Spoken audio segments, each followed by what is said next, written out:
Okay, good afternoon, everyone.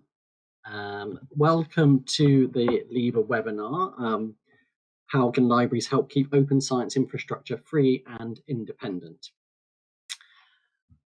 So I'm just going to go through how we're going to do this today. Let me just get the slides up, and first I'll do some introductions. First, myself. Who am I and why am I doing this? So that's me before lockdown and the beard grew. I am Paul Johnson. I'm the Director of Library and Learning Services at the University of Surrey in the UK. But most importantly for this webinar, I am a member of the LIBA Open Access Working Group, and I am also the LIBA representative for the SCOSS Advisory Board, SCOSS being the Sustainability Coalition of Open Science Services. So that's what it's all about today, and that's what we're here to discuss. So I'm just going to take you through a little bit about the format of this webinar. So first, we're going to have a welcome address from Dr. Yanis Zakonis, who is Director at University of Patras, but also LIBA's Executive Board member, and he is also a member of the SCOSS Board as well.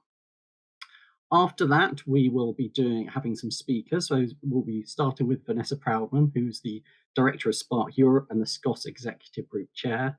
And we will then hear from three people in the community. We'll hear from Silvio Peroni from Open Citations. We'll hear from Neil Stern from OAPEN, and we'll hear from Kevin Stranack from the Community Education Coordinator for the Public Knowledge Project. So that will be some presentations, and in terms of format, we're going to give each of the speakers time to do their presentations, and then once they've all finished, we will have a chance for audience to ask questions, and I'll tell you a little bit more about how you do that soon. And then that'll take about 40 minutes or so, and then after that we are going to have a panel discussion. So our panelists are listed here. We have Liam Ernie from JISC, we have Agnes Ponsati from the Spanish National Research Council. We have Arja Tulianiemi from the National Library of Finland, and Jean-Francois Lutz from the University of Lorraine. So we will have those four panelists, and each of them will do an introduction for a few minutes each, tell them about their experiences in this field in open science infrastructure. And then we will really open it up for discussion between all the panelists, and we will encourage the audience to ask questions at that point of the panelists. So a few notes on how this is being done. The webinar is being recorded, and you will receive a link to the recording. So you'll get that after the webinar, and certainly it will be live by early next week. And the slides as well are on Zenodo. So if you look in the chat box, the attendee chat box, the link should be in there. And finally, questions. This is always the way of how we're going to do this. We will put them in the chat. We will put all the questions in the chat box. So the attendee chat, if you want a question, put it in the chat box, and don't be afraid of when you want to do this. As soon as you've got a question, put it there, and we will build up those questions in there. So we can put those questions to the speakers and panelists at the end. So yes, that is the main method of communication for the chat. So that is it. So again, reminder, questions should go in the chat box, and we will get started. So I would like to do this by initially handing over to Yanis, who's going to give us a bit of an introduction.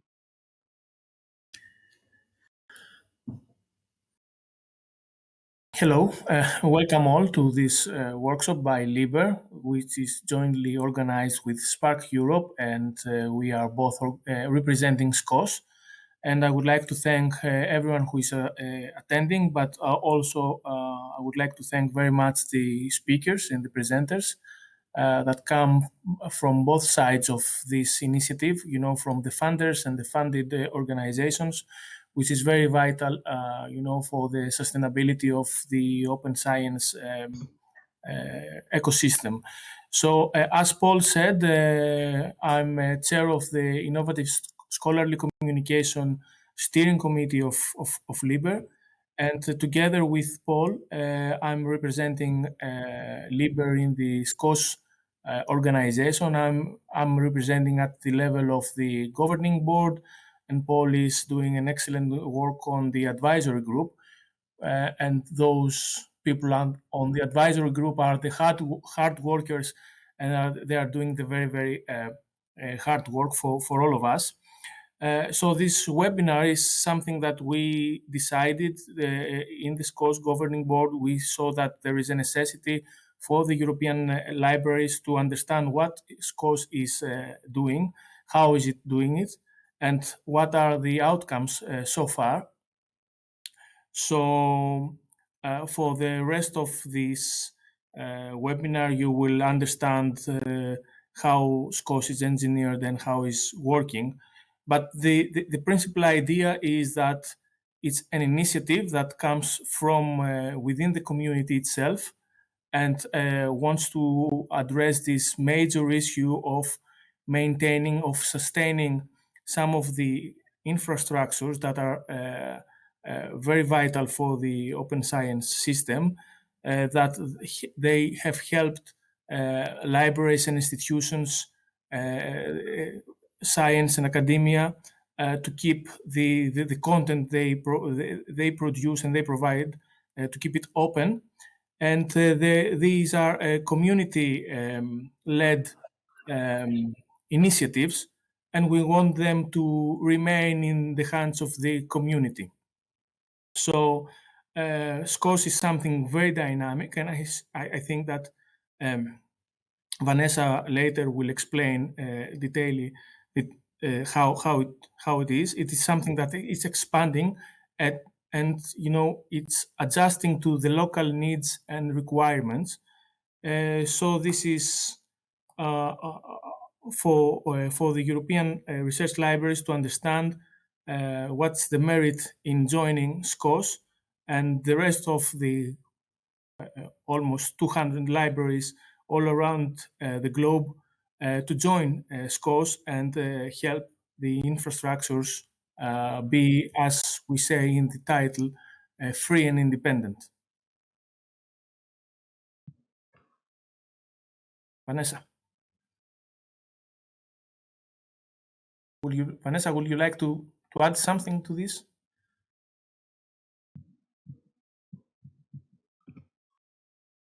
I don't think that we hear Vanessa.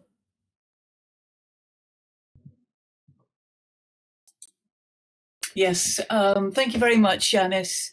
So we have all been in lockdown. We're still in lockdown, many of us, and I think COVID-19 has really taught us how important access to information and infrastructure has been.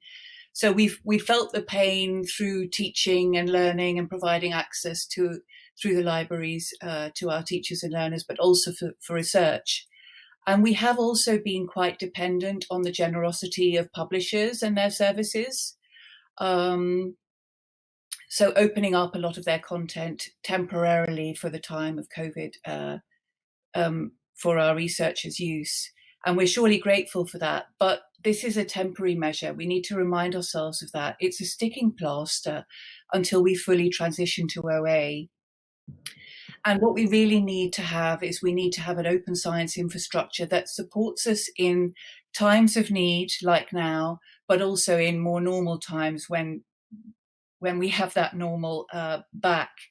And we can help create that open science infrastructure together, making it community-led, following the interests of our needs, following the values of our research communities, and also by collaborating in small ways, contributing together, funding some of these infrastructures.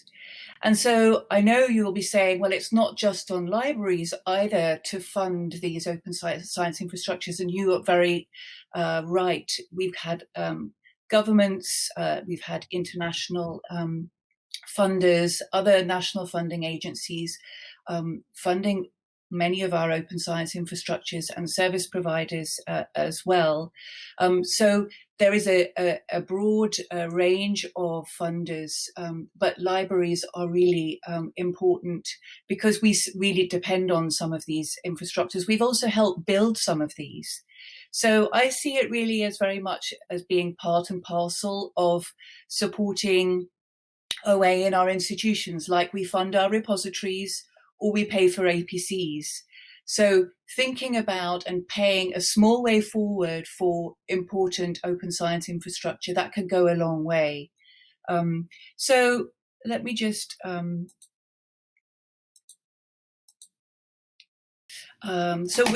will be looking forward to introducing a panel of 3 important infrastructures that SCOSS is underlining how important they are going forward, after I've just said a few words, updating you on what SCOSS is, if some of you don't know, and also where we are right now.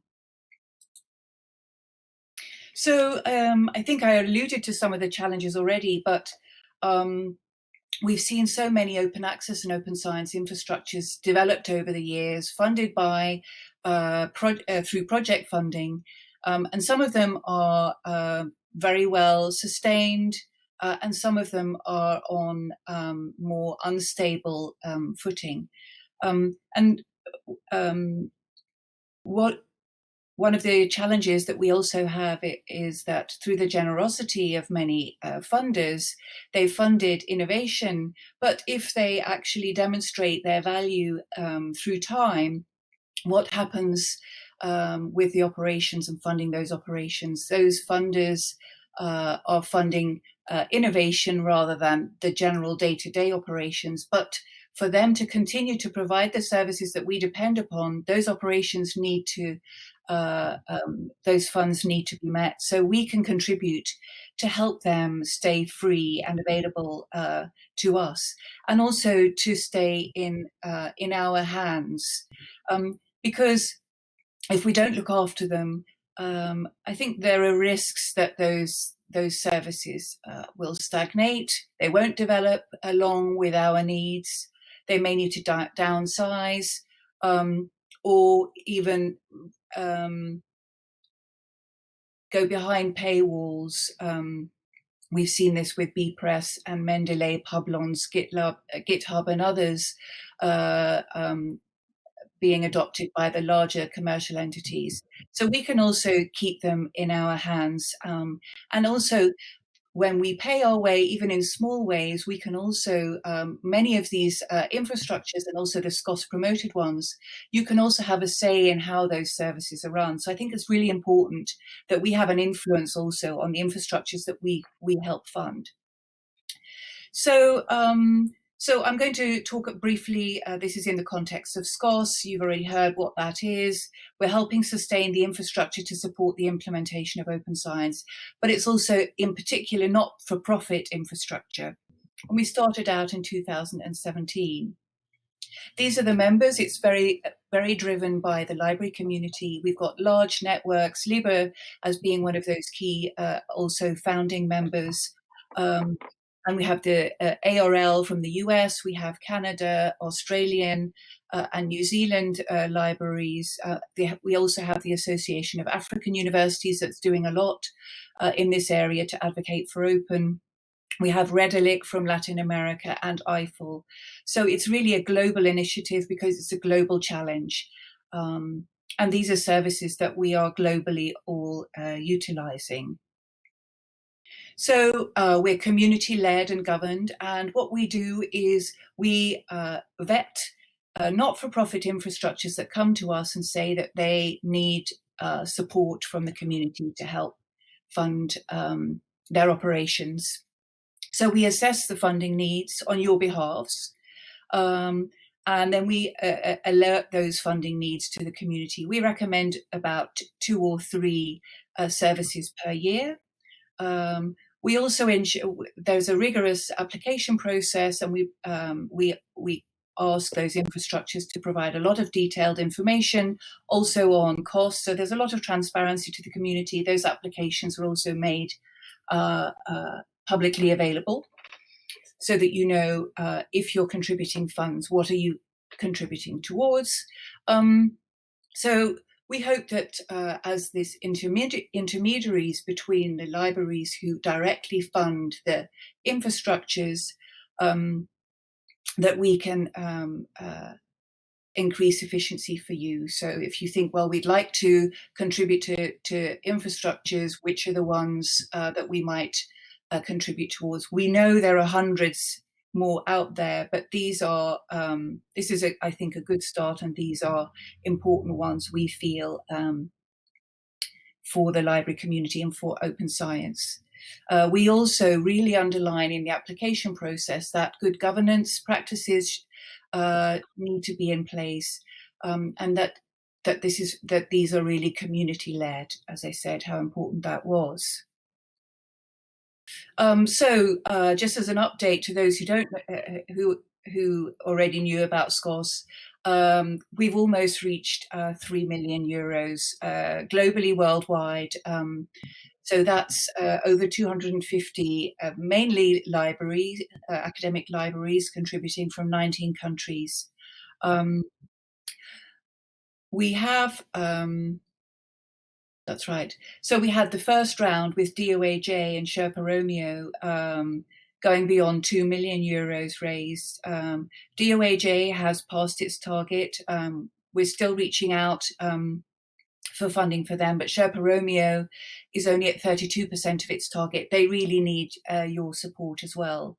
And we also have the round 2, DOAB and OAPEN, that have already reached 75% of their target. So thank you very much to the community for that. Open Citations at 22% and PKP at 25%. I looked at the contribution by our European libraries. And if we take the European University Association number of their 850 members, so let's just say at least there are 850 university libraries or libraries. We have 60 that have contributed in the time of COVID. So we're very grateful for that. Last year and beginning of this year, we've had €500,000 euros contributed by France, the French government, and the Open Science Fund. But 60 organizations from those 800 have contributed so far. But we are really calling now on libraries to dig into their pockets and see whether they can contribute. We have seen some great contributions from Finland, Norway, and the UK most recently. So consortia coming together, and we've got some on the panel talking today. So this is what's been raised so far for those 3 that we're promoting at the current time. And what about what's next for SCOSS? So some of you have seen me speak before about SCOSS. I thought it was time that we also reflected on, are we still valid? Are we still unique? There is a lot of movement in this space. There are a lot of community funding initiatives out there. So we have developed a strategy working group. It's also with global representatives. We met again today. We're going to be analysing, looking at the results of SCOSS, not just the numbers, but and looking at the status, but also talking to some of you who've either funded or have been funded through SCOSS via survey and focus groups. And we'll also be looking at the community funding and funder landscape to see where we fit in there. And so we'll be taking that stakeholder and market analysis and interviews with the user community, feeding that into a report that will develop our strategy for going forward. So that will be out in the summer, and it's only then that we will open up another expression of interest for new infrastructures in the future. So I think I'm going to end on that point. So watch this space, and now I'm looking forward to passing this on to some of my infrastructures who would like to appeal to you for funding. Over to you, Niels. Thank you, Vanessa. Thanks. I'll talk about OAPEN and DOAB, the Directory of Open Access Books. SCOSS selected DOAB and OAPEN together, which is not strange, as they are closely connected. And I can't change the slide. Okay, there we go. Thanks. Both platforms are dedicated to peer-reviewed open access books, and both are community-based non-profit foundations run on the same DSpace open source platform. At no cost, libraries can integrate into their catalogs the large collections of academic books that both OAPEN and DOAB provide. OAPEN launched as a library for open access books in 2010. It was developed by 6 university presses with support from the European Commission. This is why the OAPEN platform is set up as a repository based on library and repository standards, providing MARC 21, MARC XML records to libraries. With over 15,000 peer-reviewed OA books and chapters in 55 languages, OAPEN is among the largest and most diverse OA collections of academic books, serving around 5 million downloads annually. We offer a variety of services to libraries, funders, and publishers. For instance, hosting, metadata integration, distribution, preservation, compliance checking, and usage reporting.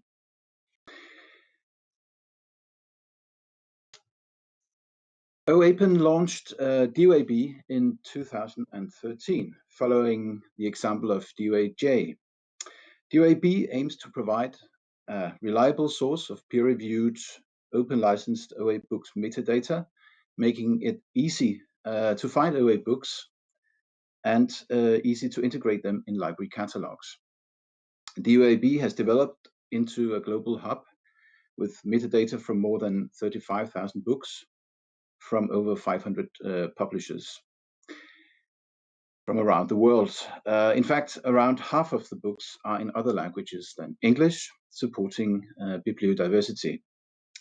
Trust in OA books is important and closely connected to quality assurance. We screen publishers for their peer review practices before they can join DOAB. But we want to do more by encouraging more transparency around peer review. And therefore, we are developing a certification service for peer review within the Opera's research infrastructure, which is also planned to become part of the European Open Science Cloud. Both OAPEN and DOAB rely on community support to sustain their services. And there are essentially these 4 options. There's either the OAPEN library membership or the DOAB library membership, or the combined membership, which is what SCOSS has recommended. And we also offer a premium combined membership. You can find more about this at the websites oapen.org and doabooks.org.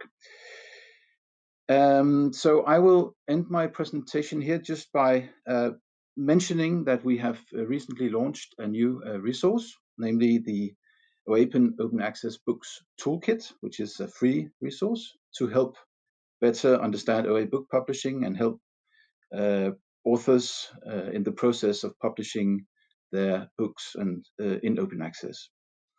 And we hope this will become a useful resource for libraries and research support teams as they help students and researchers. So with this, I will hand over to Silvio Peroni from Open Citations. Thank you.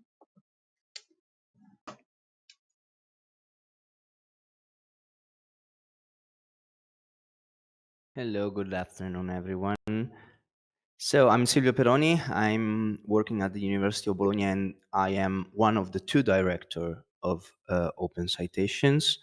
So Open Citations, we can describe it as a fully free and open infrastructure that provide access to global scholarly bibliographic and citation data with the intent of reaching the quality and coverage to rival those that are coming from proprietary services such as Web of Science and Scopus. Open Citation is not for profit, and all the services that we made available are free, although of course we have costs to make and keep them free.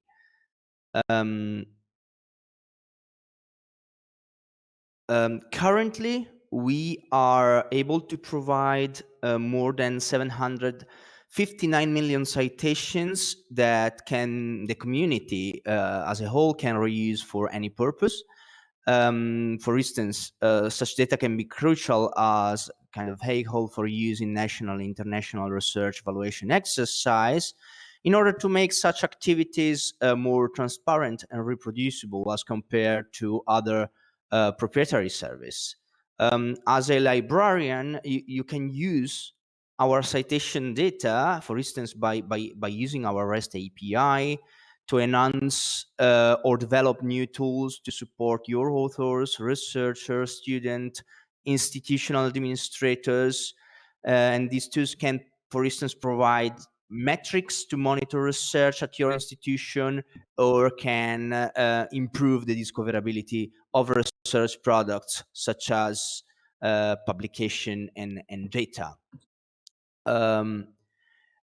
Indeed, open citation data can be used or by means of our REST API, or you can download in bulk the full dumps of the data. They have been already used to enrich existing collections that are available online, and also to develop a new application. Just for mentioning some of those, there are well-known and new bibliographic collections such as the Lens, DBLP, Insightful, that have integrated open citation data in their services. And also there are some tools like VOS Viewer and the Open Access Helper that query the open citation REST API to show information about the publication they are visualizing. Within open citation, the community is directly involved in the governance of the infrastructure. We have an international advisory board that include people from different countries and institutions. We have librarians there, open science advocates, publishers, researchers, members of other open infrastructure. And you as an institution can be part of all of this in two ways, let's say, either by becoming a member of Open Citations or by supporting our goals through financial donation. We are only at 22% of our target, as Vanessa has already told you. So we'd very much appreciate any pledge from institutions which want to support our vision and our goal. And that's all for the introduction of the infrastructure. I leave the stage to Kevin. All right. Thanks, Silvio. Good afternoon, everybody. And I just wanted to talk to you just really briefly about the Public Knowledge Project and the third current project this round for SCOSS. PKP is a nonprofit research and open source software development that's been around since 1998. So we've been on this scene and doing open infrastructure for a really long time. We're library-based. Our administrative home is at the Simon Fraser University Library here in Canada, where I'm located. And our research division is led from Stanford University in the United States. And like the other projects, we have a community governance structure. We have an international advisory committee that helps guide our project. And then we also have a technical committee made up of users who help guide us on the technical developments of our software. So we're best known for creating open journal systems, OJS, which is the world's most widely used free and open source software for managing the editorial workflow and open access journals. We also have Open Monograph Press for books. We've got open preprint systems for preprints. So we've got a number of applications that we develop and make available as open source software. We also, in addition to making the software freely available, we also provide free documentation, free online courses, free technical support. So we really don't want to just make software and give it an open license and be done, but we really want to support the communities that make use of our software and make sure that they're successful in the use of the software. Libraries are a huge part of this community. Libraries have set up library publishing programs around the world making use of OJS to serve their faculty and students as well. We have a lot of student journals using OJS. In addition to the software element, as I said, we also conduct research into issues of sustaining and enhancing open access. And why do we do it? I mean, the reason that we got involved in this back in 1998 and continue to do it is that we're committed to increasing the availability and the accessibility, and this is important, like access not just as in open access, freedom to read, but accessibility in making sure that online reading experiences can be enjoyed by everyone, including those who need assistive devices like screen readers. And we're also interested in increasing the quality of open access content for libraries and for their readers. And importantly, too, we're very interested in expanding the diversity of voices, perspectives, and research topics that are being heard in the global scholarly communication. Commercial publishing is dominated by sort of Anglo-American perspectives, and we're very interested in helping other voices participate in this conversation. So why it matters. So OJS is currently being used by about 10,000 open access journals around the world in over 40 languages. It's being used in national open access publishing platforms in countries like Finland, Denmark, Sweden. There's more in progress here in Canada. Over half of OJS journals are in the Global South. So that's that bibliodiversity I talked about. We really want to be supporting journals that are from the Global South, representing the sort of the research perspectives, research topics that are a priority for those regions. And OJS is the largest platform used by journals in the DOAJ. So more than 40% of those journals that are indexed in the DOAJ make use of OJS. And we're very pleased to work closely with DOAJ in this.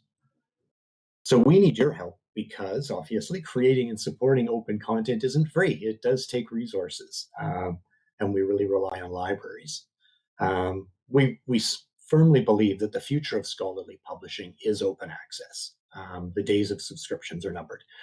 But we want this future to be controlled not by large commercial interests, but by the community. And libraries have an opportunity to get involved in not just funding content, but also participating in the governance and the future direction of infrastructures. And sustainable, affordable, community-controlled open access requires financial support for open infrastructures. So how can you help? Libraries have always paid for content. We're good at that. I'm a librarian. I've spent periods of time in my career, paying commercial publishers for their content. Libraries are happy to pay for good content. We're asking for you to extend that model into open infrastructures so that you would also pay for open content or for the infrastructures that support that open content. So there's the web address for PKP where you can find out more about us. That's my email address. And that's a link to our SCOSS flyer where you can find out more about supporting us. And that's it. So thank you very much. Thank you very much, Kevin, and thank you to all our speakers. If we can bring everyone back now, including Vanessa, because you're not getting out of it, there's questions for you too. So thank you to for all those presentations, which are really great, but also thanks to our audience for really engaging. And we really didn't have to wait long for the questions to come in. So I'm going to take some of these questions now. Some are for all of you, and I can see the applause going, so that's great. And some are directed at certain people. So I will start with Vanessa. So we've got a question here. Given the fact that you speak of good governance, do you also go about the creation of best practices as regards the functioning of open infrastructure models? So I think that's a really good question. So when we get applications from SCOSS candidates, we do look at if they're following open standards, open source. We do go back to them if it's not clear. Of course, we can't insist on that, but we really do want to underline that they follow open principles. And I think going forward, we will be looking, so in our strategy, defining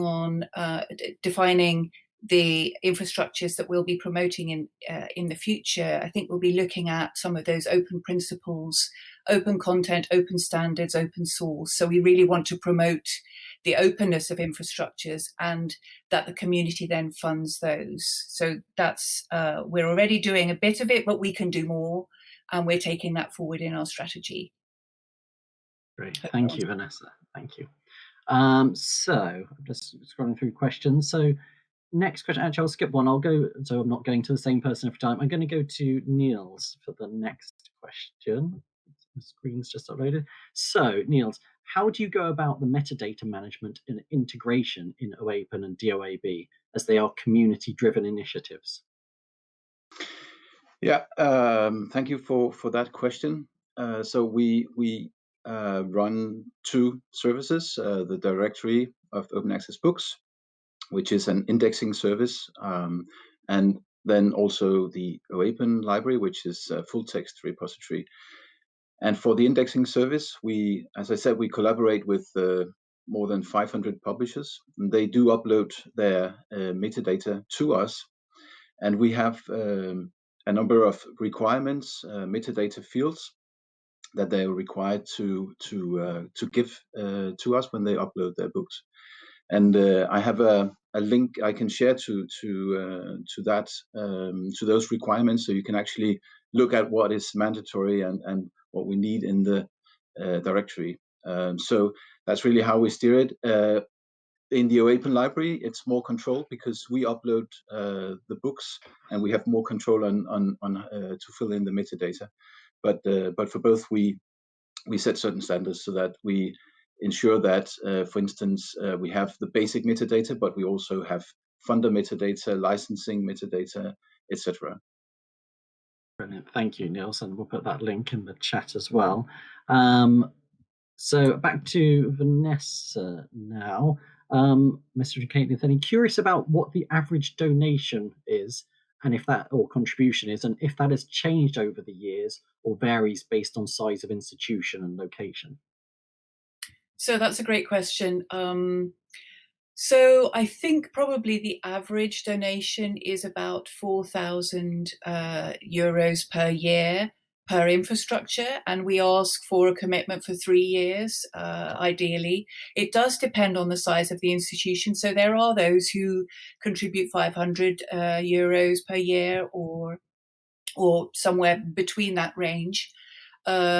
We have seen, due to COVID, that donations are lower, so there are less institutions pledging, and also some of those donations are lower. But we also see some countries making the same types of pledges because they see how important open science infrastructure is, even at this difficult time where budgets are constrained. But a more detailed analysis we'll be doing also as part of our strategy exercise. But thanks for that question. Thank you, Vanessa. Right, this one's an open question to anyone. It says, interested how much these open infrastructures pass on to the underlying open source projects that they rely on.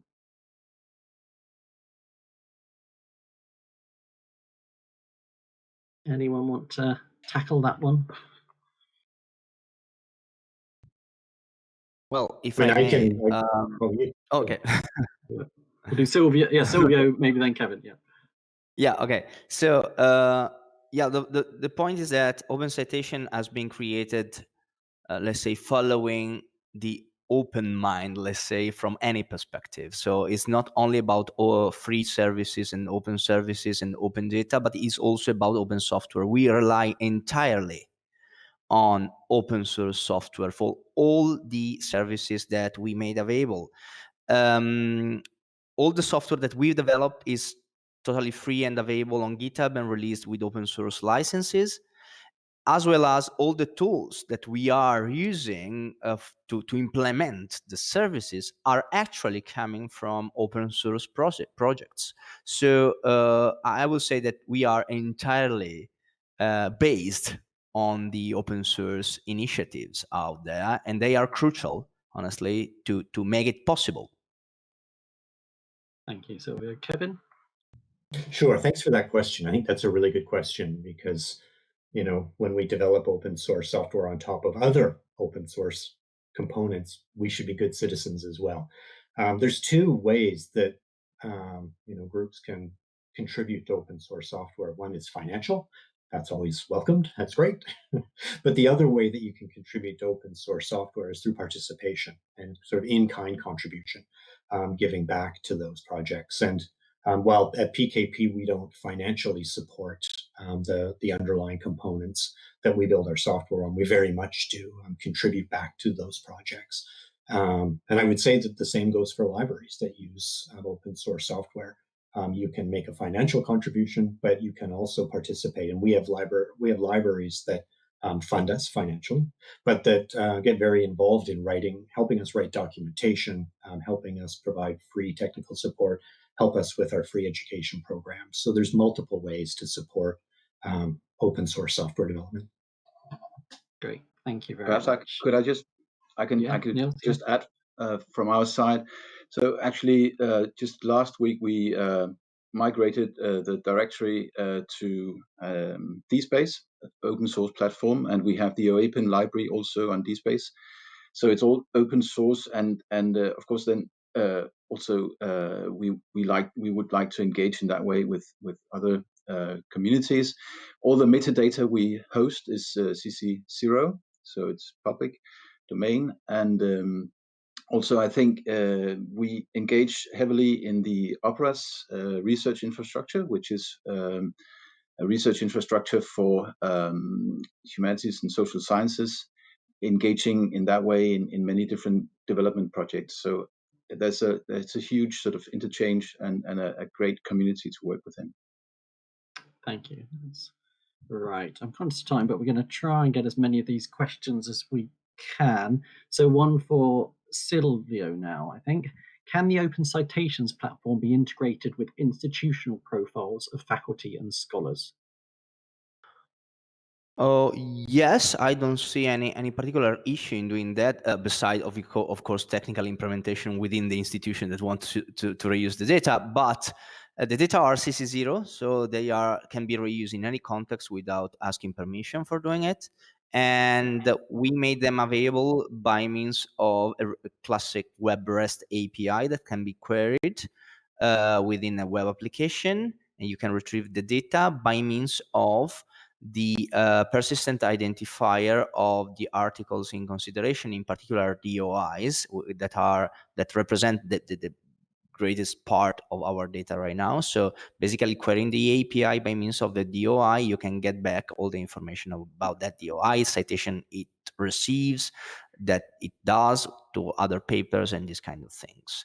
Of course, if one wants to do it, let's say, for all the data that we have, one can even download the entire dump and to integrate the entire data set that we have within their applications, institutional application, and these kind of things. Thank you. And now a question I'm trying to pick out. We have a lot of questions. I'm not sure we'll get through them all, but we'll look at a way that we can answer them all here. We're now getting too many, but I'm going to try and address them. So one for Kevin next. It says, is PKP also involved in or do support for advocacy to institutions and funders to financially support Diamond OA journals using OJS? Oh, that's another great question. Thanks for that. Yes, yeah, we do. Most of the journals that use OJS are Diamond open access journals, so they don't have any kind of a fee to publish. They don't use APCs. And we've known that that's been very important for the communities that we work with. APCs just aren't something that would work for them. That's just not part of their financial model. So they need an alternative. And we've spent a lot of time researching this issue and trying to come up with and advocate for alternatives. The sort of the main one that we're focused on right now is the subscribe to open model. And that one very much involves libraries. So it's very relevant to this group, and some of you may be aware of this. But it really is where a group of journals will work with a group of libraries, and the libraries will pay the subscription fee, even though the content is open, and it can provide that sustainable revenue source that's built on an age-old model. As I said in my presentation, libraries are good at paying for quality content, and the subscribe to open model asks that libraries just keep doing that, just keep paying for quality content. Just because it happens to be open access, just because it happens to be non-commercial, we ask you to just keep paying the reasonable fees for those journals. And because it's community-led, community-oriented, you're not going to see the prices going up and up and up and up every year, as we've seen in the scholarly communication crisis. So you can actually be a player in this ecosystem. So it's a very exciting time, and we very much see this as the future for open access funding. Thank you, Kevin. Right, I'm just running through questions. I'm going to ask two more questions, then finish with one of my own. Some of the questions, just so the audience isn't worried, I think they're actually might be a little bit directed at the next panel. So I'm just going to hold those back for a moment, just while I ask the two last specific questions. So, which, obviously, having said that, I've now lost. So, there it is. Yes, so this was for you, Kevin. I knew it was a little question, so I was trying to find it again. Is there an up-to-date index of all the PKP journals? In progress. That's super hard because it's open source software, and anybody can download the software, set it up, start using it, and they don't have to register with us. Obviously, they don't have to pay us. So we don't directly know. There's a lot of people who download the software and start using it without our knowledge. So we're trying to develop some tracking tools to do a better job. The groups that we've got relationships with, that we're in communication with, we know about, that's great, but there's many that we don't. So 10,000 is a rough idea. We know that there's sort of at least 10,000. There's potentially as many as 14 or 15,000. So in 2021, that's a project that we're spending time on to try to get clearer on that so that we can have a better relationship with all of the journals that use OJS. Okay, so work in progress. Thank you. So before we move on, and as I said, the other questions I will I'll come back to a little bit later, actually, some of the broader questions about how institutions can support it. So, but I'd like, so you have a chance for each of you to finish this by asking you all a question, which is, what particular risks does your type of service face if you are not sufficiently funded? And how will this affect the open science community? Who would like to go first? Niels, would you? Yeah, I can go first. Well, the very short answer is that as a small nonprofit foundation, we don't have a backing institution to fund us. So if we don't receive funding from the community, we'll get out of operation. We'll have to shut down, basically. So that would be the situation. But I think for the community, I think what our role as an infrastructure really is to in our case to connect publishers with libraries by aggregating books for the publishers and provide them in a quality form to the libraries. We also connect publishers with funders. We have collections of books that are funded from certain national funders in Europe. And also connecting those funders with libraries. So I think if we get out of business, then all these connections will break, and it will. I think you could probably compare to the paved roads and streets, right? You take it for granted, but as soon as it's gone, you sort of notice, right? So I think that would be one thing, and another thing I would mention probably is that we provide some services to the library, so they can integrate our catalogs or our collections into their catalogs, and I would assume that they would want to have or know that they can rely on these collections that they integrate, and also rely on the fact that these will be maintained and developed for them to use in the long run. And I think this is why we need a sustaining model financially, but also we need to have feedback from the community so that we can develop our services and adapt the services to the needs of the libraries and who else is making use of it. So, and this connection will get lost if we are not really supported. So those are the things I would mention. Paul, I did see a question related to peer review in the chat. We can take that afterwards if you like. Which is that? I haven't seen. Yes, possibly. There's going to be a lot of questions. Which one was? Well, I can. Yeah, well, maybe. I tell you what. We'll let Silvio and Kevin answer that, and then if you can go back to that one, and I'll have a look for that. Yeah. Sure. So Silvio, would you like to? The shutdown issue is indeed something that I think all of us is worried about, honestly. So thank you, Niels, for introducing it, because it's a very risk that we have.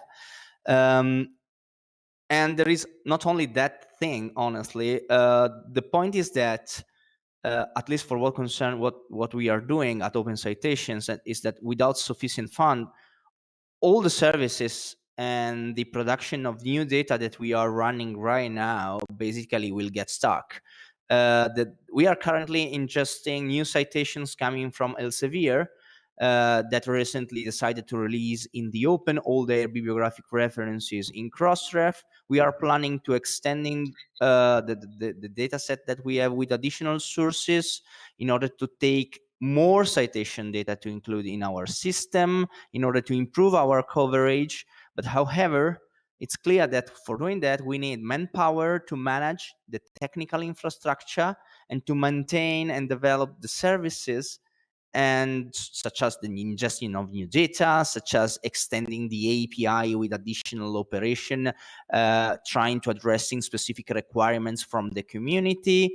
And all these services are already used by the open science community in several applications and collections. So without having a clear medium and long-term strategy to financially support these activities, this maintenance, basically it will be a waste of all the effort that we have done in the past years for providing these services for free. Thank you. And Kevin? Sure, I can be brief. Think about it as a dial. And as the financial dial goes down, so does our pace of development. So are the new features we can add, the ability to respond to community requests in the software, to enhance it, to make it easier to use, make it better to use. If funding goes up, we can dial that rate of development up, and we can do more, and we can make the software even better, and library publishers can benefit from OJS being even better. So we really want to maintain that funding to keep going and keep getting better, or else it gets dialed back. And then that starts to threaten everything, because as you dial back development, maybe people are dissatisfied, and then people might start looking for commercial alternatives, think commercial is better. So we want to keep that funding going so we can keep development moving ahead. Brilliant. Thank you. Right. Well, thank you all of you very much for that. That was fantastic. And thank you for our audience for all the questions. So, and some of them, if we can, we'll try and get to some of the questions a bit later. And if we can answer any in the chat, we will. So thank you, all of you. And now we're going to move on to the next part of our session and call in the next panel of guests who are going to introduce themselves, as I said before. So we'll do this, and everyone's going to just take a few minutes each to outline their thoughts.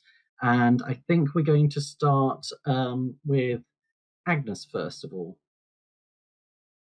Okay.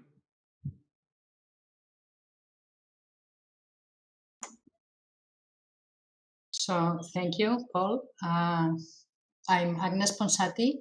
I work at the Spanish National Research Council, which is not a funding research institution, but a performing research institution.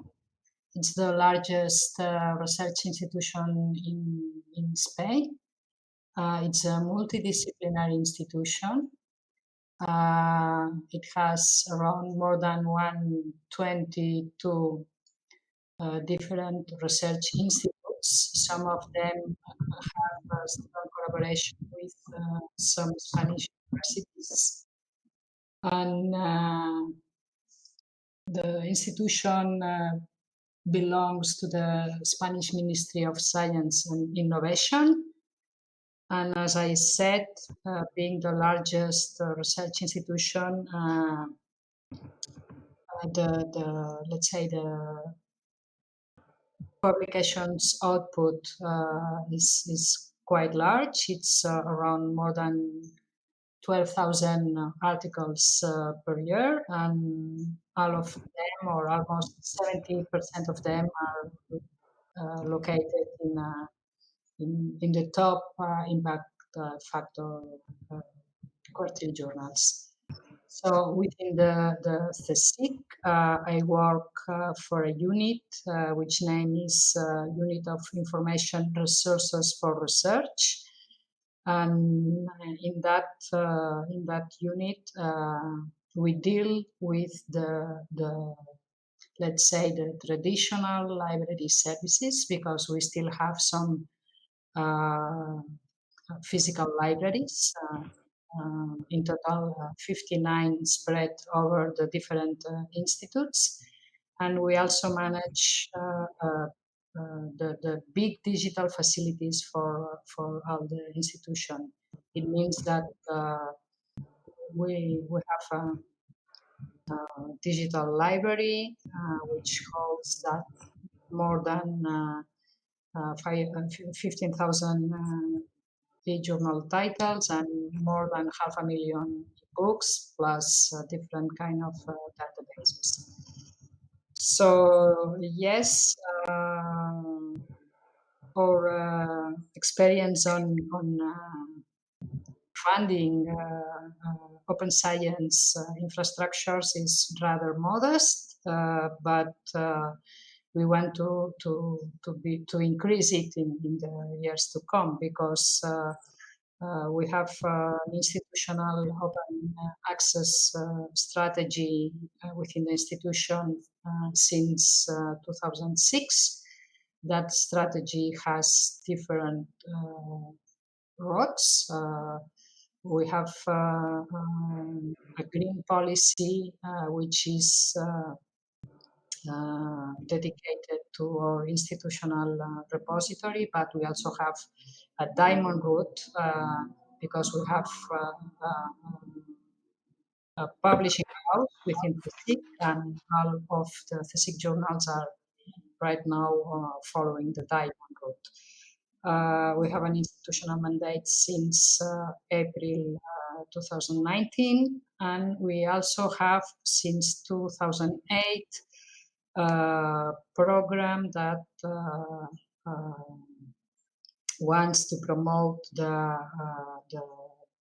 gold open access publications, and we have different kinds of agreements: transformative, gold agreements, subscription to open access agreements with different publishers.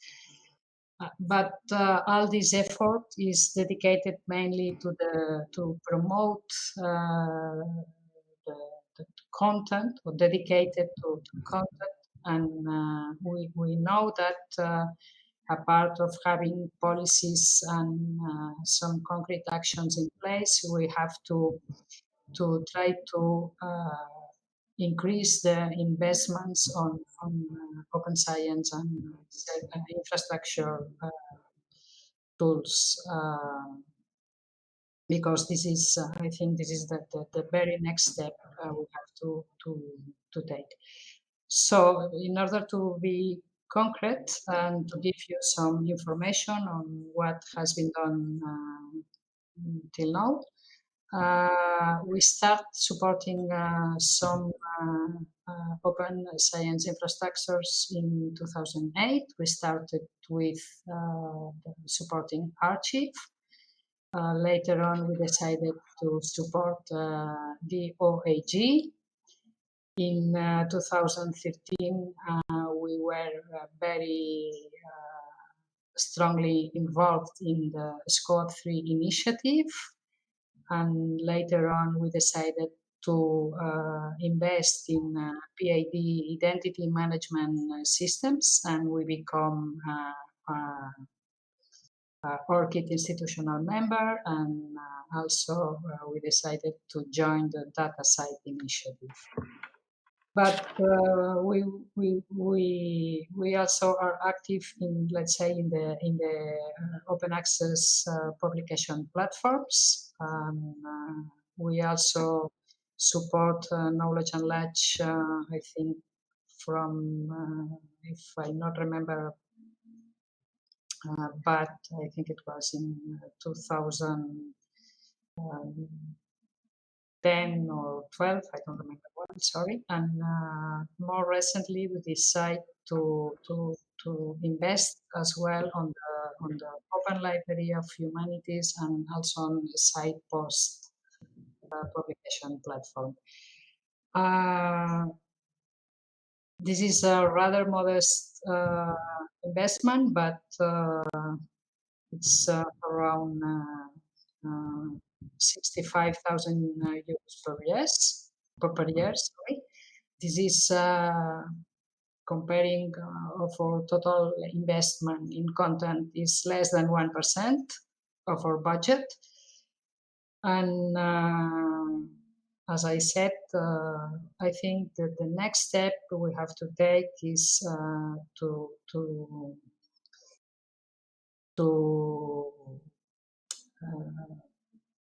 try to be more involved in the SCOSS strategy, and we want to probably we will join the next pledge that Vanessa mentioned earlier, and because we think now it's time to move investment power from content to tools. Thank you. Okay. Thank you. And Arya, I think, would that be okay if you could tell us a bit about your role and experience in the open science infrastructure? Yes, I will. Thank you. So I'm Arja Tuuliniemi, and I'm from the FINELIP Consortium Finland. And what we have done in Finland is that the consortium serves higher education research institutes and public libraries. And we already have the infrastructures in place so that it was rather easy to accommodate also SCOSS sort of services in our system, because we had the processes and we had the cooperation venue already, the channels to communicate with our members. And also the funding open access infrastructures is part, it fits well in the consortium service vision. So our vision is transparency and cooperation as a success factor for Finnish research and learning, and supporting open access infrastructures fits well in the consortium goals. So a few words about how we did it. So as a consortium, we already have these structures when we acquire content for our members. We have processes, we have tools, so that we can inform our members about the offerings and the fees. Then we can collect easily information, the interest, who is interested in which product, and then also we can gather the commitments so that who is willing to fund and which open access infrastructure. And then we have also structures that we can pay the bill centrally, and then we will invoice our members afterwards. So all that was in place. And then the steering group, the FINELIP Consortium steering group decided that SCOSS funding is something that we as a consortium want to do. And then I asked from our members what is the benefit for them about these infrastructures. And currently we support DOI and Sherpa Romeo, and the results that I received from our members, thank you for replying, was, among others, that they felt that both of these infrastructures are important elements in the transition to full open access. and they are useful tools for self-archiving services. And they help in assessing open access publishing venues, and they save time at libraries. And they also, as mentioned already earlier today, that they set ethical standards for publishers so that they create criteria what kind of publications we expect, for example, like what do I have criteria for quality journals. And then what our members valued is that the development work, so that when the service is evolving over time. So that's something that they said is very useful. And then specifically regarding DOI, many of the members mentioned that the quality control that DOI gives for open access journals is very important. And another important element in DOI is that when it integrates to other information retrieval systems and library management systems and other sort of infrastructures. And then also third one with DOI was the open metadata, so that it's not, even though it should be with a sort of many publishers, but it's not self-granted that metadata would be open in every case. So that was valued. And then in addition to what's early mentioned, the Sherpa Romeo, so our members valued that the information about publisher open access practices like versions, embargoes, conditions can be found in one place. And also the service provides links to the journals so that you don't have to find the information from every journal's website and try to find it that way. And then researchers can use Sherpa Romeo when they seek funding, so that they see what kind of rules or guidelines there is per journal and per publisher. So that's sort of my part. Thank you. Thank you, Aya. And next, if we could have Jean-Francois, a few words about your role and in open services, open science infrastructure. Yes, thank you.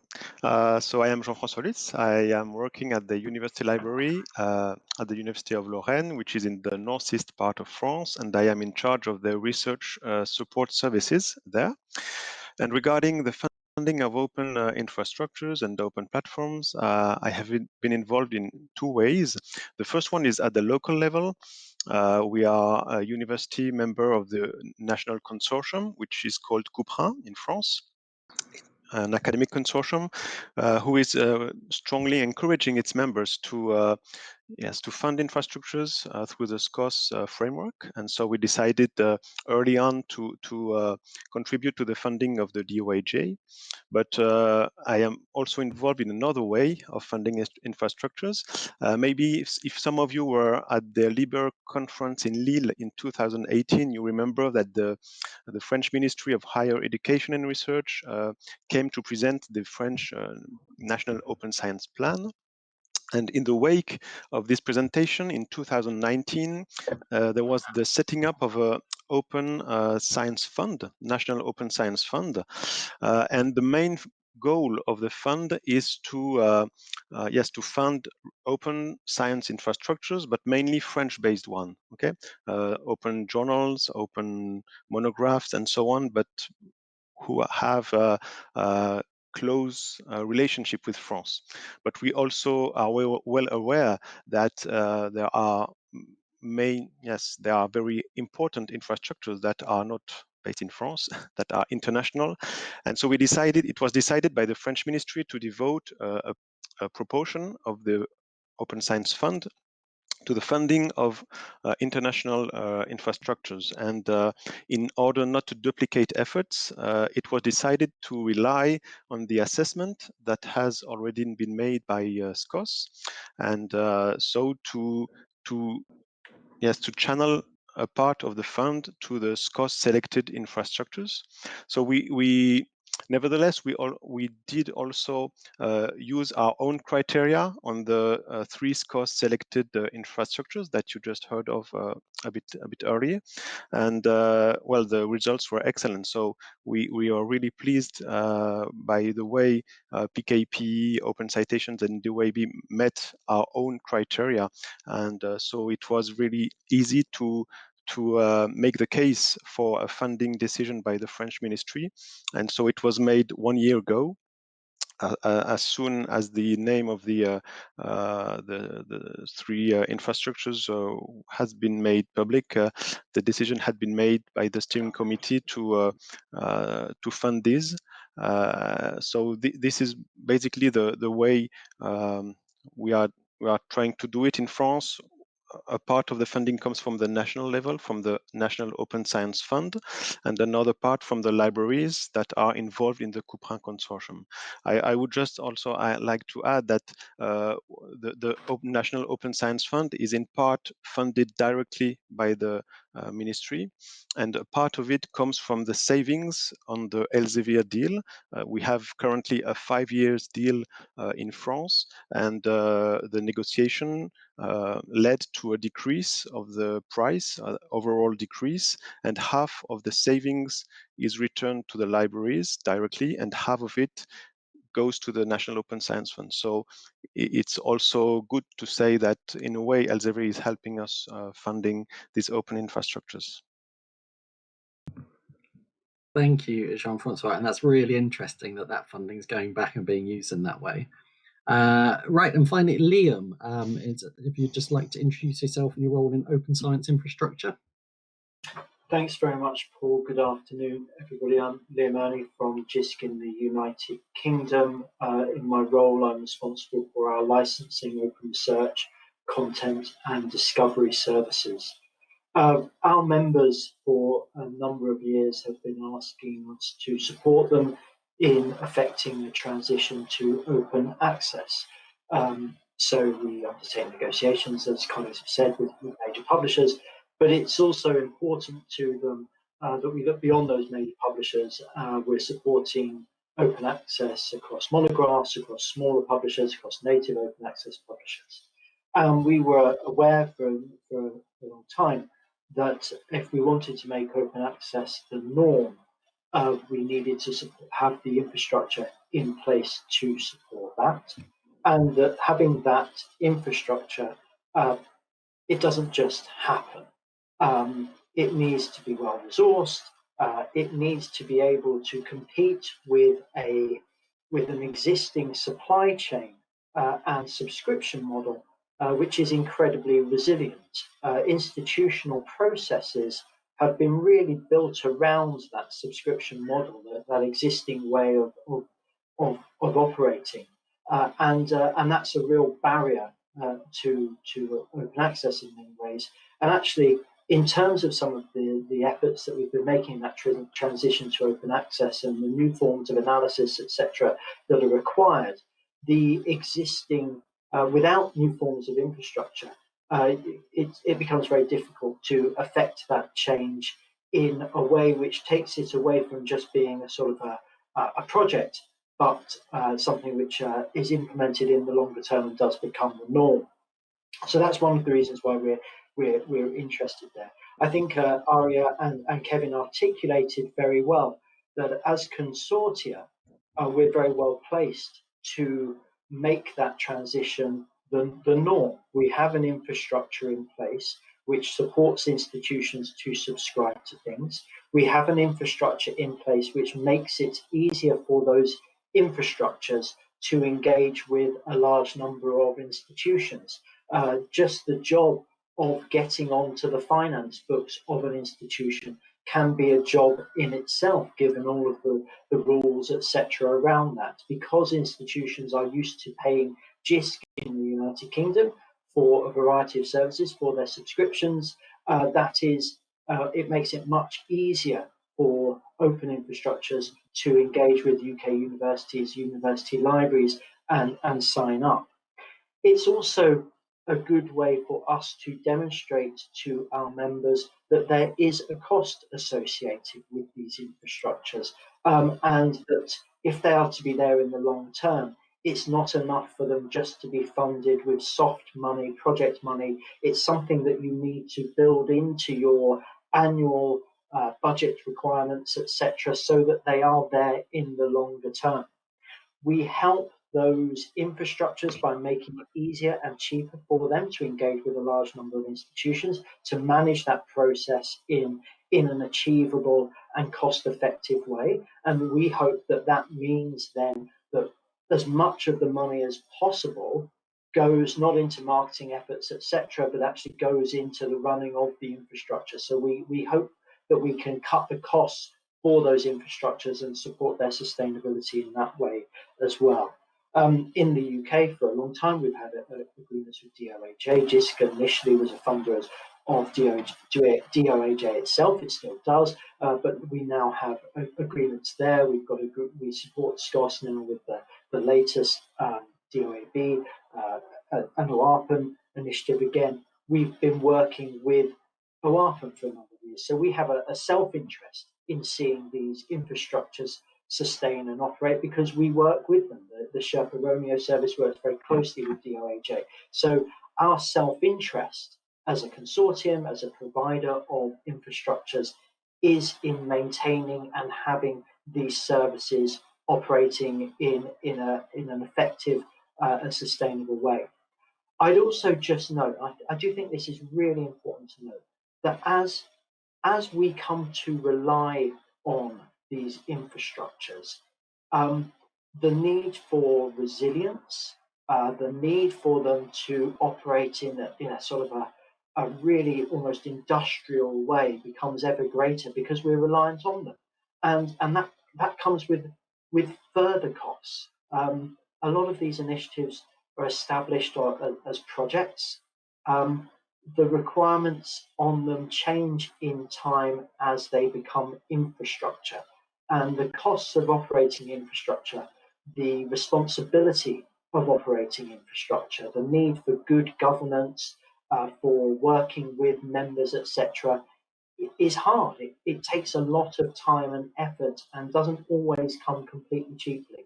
And we feel that we have a responsibility as citizens to support that as well. So I'll stop there. Thank you very, very much, Liam. That was excellent. And actually, can we bring all the panel back now for some questions?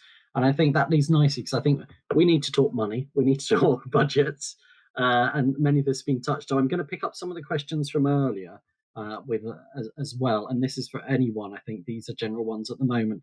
So one we had earlier was, to what extent does infrastructure support, like we're discussing today, pose challenges when it comes to budget requests at research institutions in Europe? And I think particularly answering this within the context of the fact that we're in a pandemic and many budgets have been cut. So, what are those challenges within institutions and how do we overcome them, particularly given financial constraints at the moment? Well, I think, sorry, I'll butt in. Yeah. I'll butt in. I do apologise, but I mean, I would just note, we're talking now about APCs for nature of sort of £9,000 or something like that. And the infrastructures, the services that we're talking about on the call today, to support an entire infrastructure at the per institutional level, it may only be something like £4,000. And the amount that we seem willing to spend on APCs, and then we quibble about the amount of money available for supporting infrastructure, that I'm not sure there's a balance there.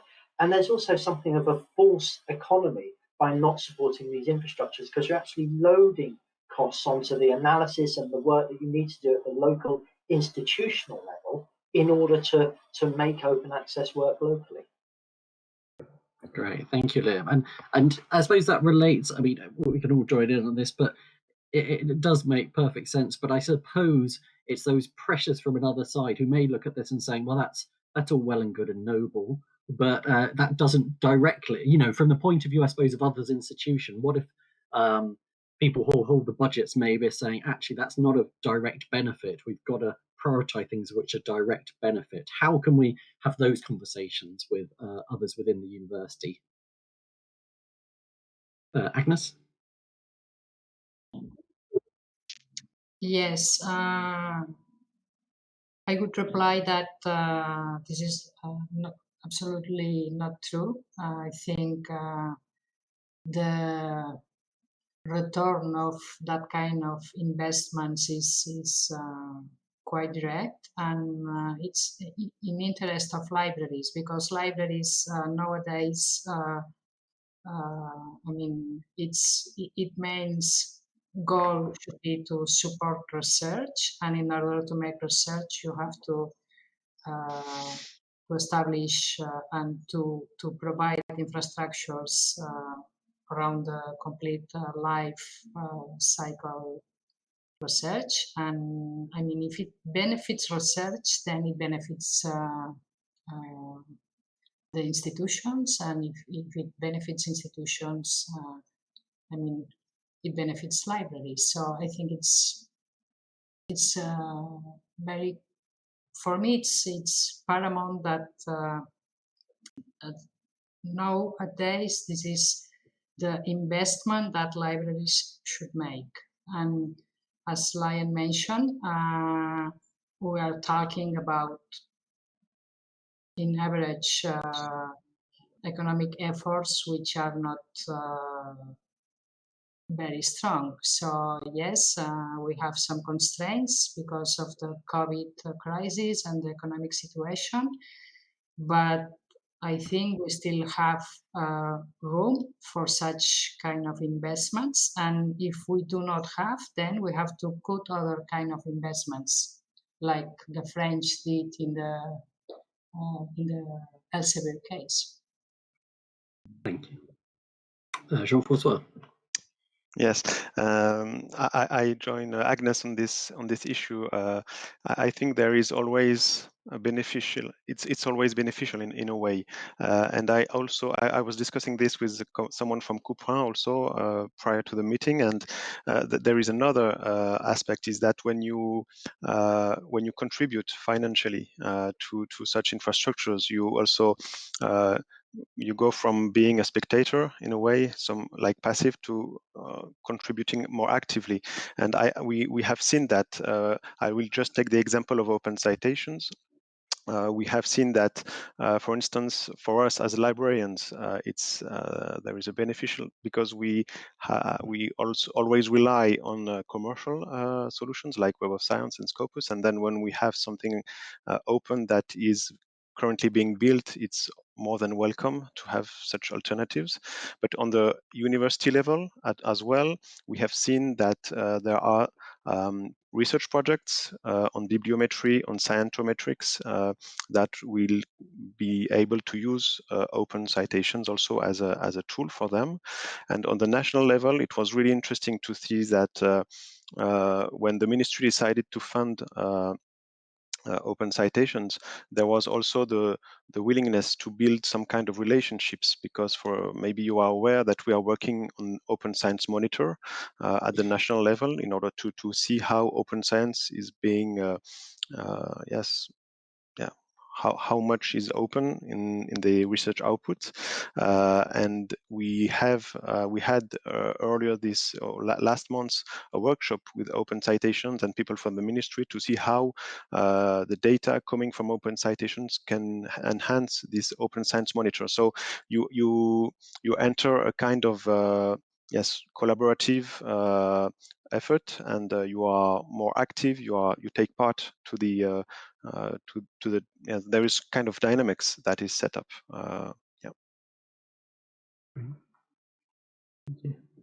Aya, you're muted, Aya.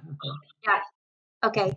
Now, so I feel also that the sort of the landscape has become more complicated, and it means that librarians also need to sort of make it visible for those who make decisions on the money, so that it's not as easy to say that we need all these infrastructures and why we need them, compared to that when you said that you need to buy the book or subscribe to the journal, and that's, I think, is a channel is challenge for us as librarians to explain what our role and what is the role of the infrastructures in this whole business and how it will benefit our researchers, and that is not so easy, but it needs to be done. Great, thank you, Art. Yeah, and I think that's it. I think it comes down to us in our positions to actually convince anyone else that needs to be done.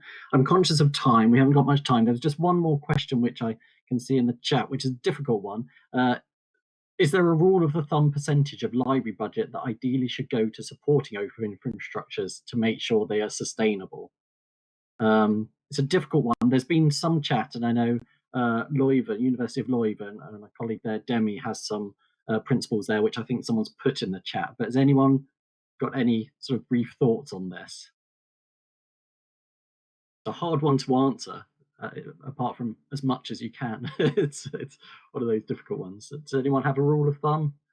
Or... Okay, well, perhaps we should direct people to, I think that is in the link.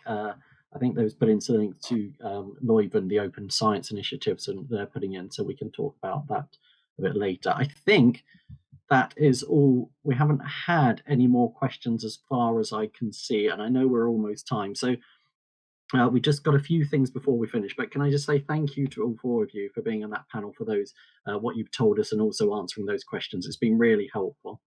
Okay, so thank you very much. And I suppose finally we're going to hand back to Yanis, actually.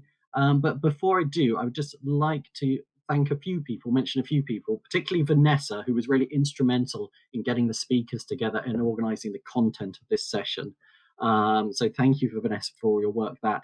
But also I'd like to thank Tanya from LIBER, who has just organised us all and made sure this flows brilliantly. You know, these are hard things, but you've made all our lives much easier by just making it all quite simple for us. So thank you to Tanya from LIBER for doing that, who's been behind the scenes this whole time.